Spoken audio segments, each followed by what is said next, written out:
Bu, gimana sih seputar tentang Sesar Cimandiri ini, Bu? Ya, jadi Sesar Cimandiri ini sudah dipetakan oleh teman-teman di Pusat Studi Gempa Nasional atau Pusgen di koordinasi Kementerian PUPR, dibagi dalam 3 segmen. Segmen Sesar Cimandiri, segmennya Lindung Cibeber, dan juga segmen Raja Mandala. Potensinya bisa berkaitan dengan magnitudo 6,5 sampai 6,7. Itu panjang Sesar Cimandiri itu dari mana ke mana sih, Bu, sebenarnya? Panjang Sesar Cimandirinya kalau keseluruhan segmennya dari mulai Pelabuhan Ratu di Desa Loji tadi sampai ke Raja Mandala, itu kira-kira 100 km kurang lebih. Artinya kan ini di pemikiran masyarakat kan ada berkaitan dengan Sungai Cimandiri. Apa memang berdekatan dengan Sungai Cimandiri atau sebelah mananya itu Sesar? Ya, jadi ada beberapa segmen yang dia melalui Sungai Cimandirinya, dan sebetulnya pergeseran dari sungai itu menjadi salah satu informasi dari ulang tahun dari Sesar Cimandiri ini, yang dipetakan oleh teman-teman geologi ya, yang dipetakan oleh teman-teman geologi. Dari situ kita bisa tahu bahwa potensi gempa di Cimandiri misalkan itu potensinya bisa 6,5 sampai 6,7. Terus langkah dari untuk antisipasi lah dari BPBD. Jadi yang pertama memang kita bersama-sama dengan BPBD dan BNPB akan memasang papan informasi Sesar Cimandiri untuk memberikan informasi di mana letak wilayah Sesar Cimandiri ini. Sesar Cimandiri ini sudah ada beberapa studi. Yang terakhir ada disertasi dari Dr. Supartoyo dari Badan Geologi dan juga dari Dr. Gayatri Mardiani dari UGM yang studinya di Amerika, untuk memetakan secara detail lokasi Sesar Cimandiri ini. Apa yang kemudian bisa kita lakukan? Yang pertama, sebisa mungkin tidak membangun langsung di atas patahannya, karena sangat sulit upaya mitigasi apabila berada langsung di atas patahannya.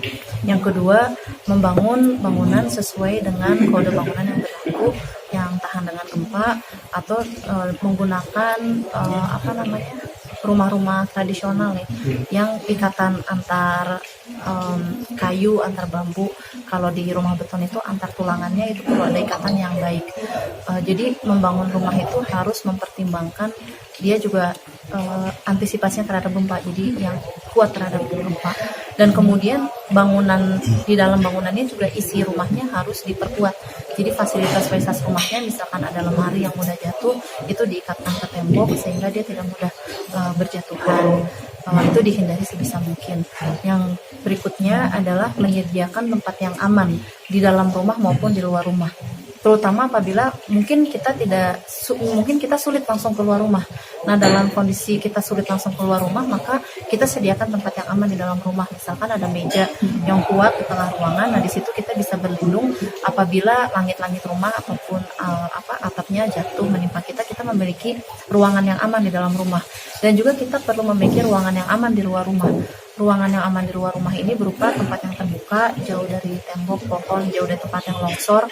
Dan apabila kita ternyata berada di tempat yang rawan tsunami, maka kita juga harus memiliki jalur evakuasi tsunami, tempat yang aman dari tsunami. Karena gempa ini bisa menimbulkan longsor, tsunami, likuifaksi, wabah penyakit, dan juga kebakaran.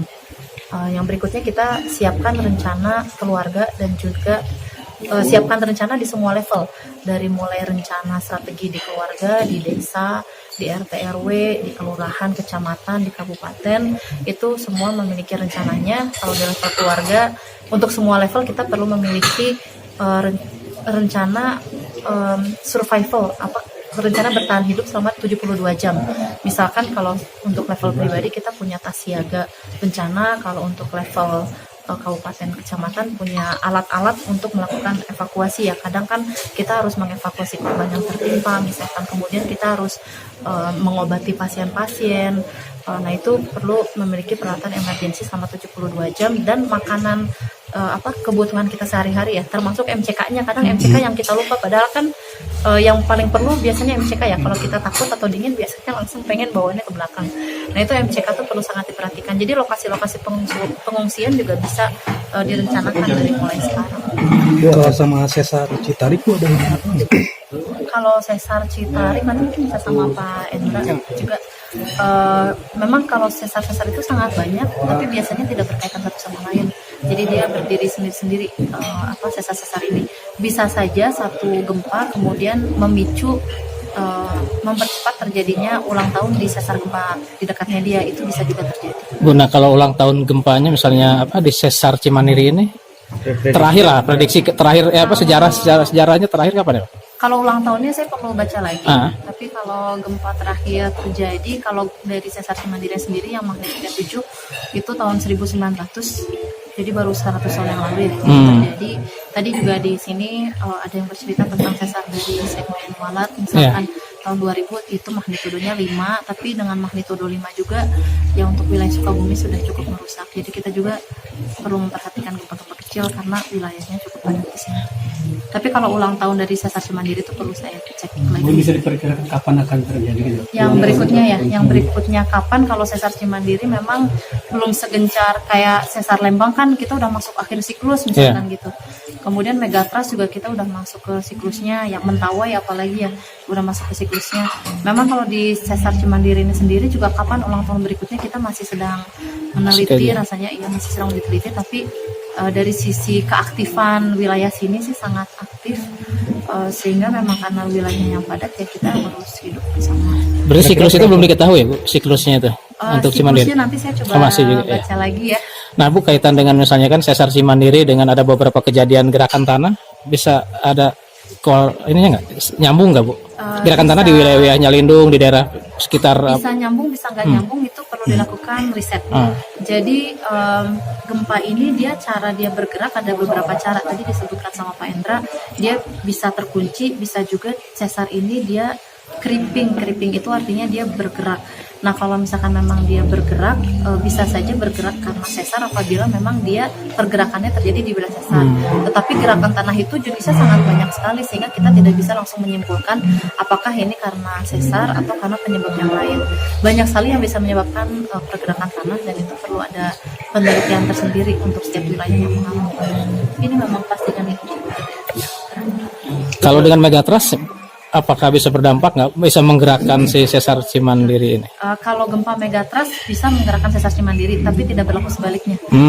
Karena biasanya gempa yang lebih besar men-trigger gempa yang lebih kecil. Jadi kita biasanya karena gempa Megatrust sangat besar, bisa kemudian men-trigger gempa darat yang ada. Itu kita lihat fenomenanya di gempa Aceh, juga di gempa Jepang ya. Waktu gempa Jepang itu setelah gempa Megatrust terjadi, kemudian gempa di daratnya nggak selang berapa lama kemudian terjadi. Selangnya berapa lama itu bisa berbeda-beda. Kalau ciri-ciri sesar Cimandiri itu apa sih? Ciri-ciri fisiknya maksudnya, ciri-ciri morfologinya. Kalau secara morfologi, yang pertama kita bisa melihat adanya gawir. Adanya gawir itu kalau kelihatan secara kasat mata. Kalau dari atas peta kita bisa melihat ada pergeseran yang dia konsisten. Misalkan ada sungai yang bergeser, misalkan harusnya sungai ini lurus, ternyata dia tergeserkan agak miring, tapi kok polanya mirip gitu sepanjang garis. Nah itu salah satu ciri-ciri. Tadi Pak Endra memperlihatkan gambar sawah ya, sawah kemudian ada garis. Nah itu kalau misalkan kita lihat ada jalan atau Jawa atau saluran irigasi yang dia bergeser beberapa senti tapi memanjang terhadap satu garis, itu biasanya tanda bahwa itu pernah tergeserkan. Itu biasanya kelihatan dari udara sih, kelihatan dari foto udara. Sumber air panas? Sumber air panas juga masuk karena begitu dia tergeserkan berarti kan ada suatu rekahan. Nah keberadaan sumber air panas sepanjang sesar ini sering sekali kita temui, termasuk di Cimandiri dan di sesar. Tapi kalau dengan adanya bukti air panas kayak sesar Cimandiri, terus kan kita di Sukabumi dekat Gunung Gede misalnya yang aktif. Iya, jadi bisa nyambung apa enggak? Itu mekanismenya berbeda. Kalau jadi sumber air panas dari gunung api dia mekanismenya berbeda karena keluar dari magma ya. Kalau yang dari sesar karena dia tergeserkan kemudian keluar jadi ada rembesan air yang bisa ke atas.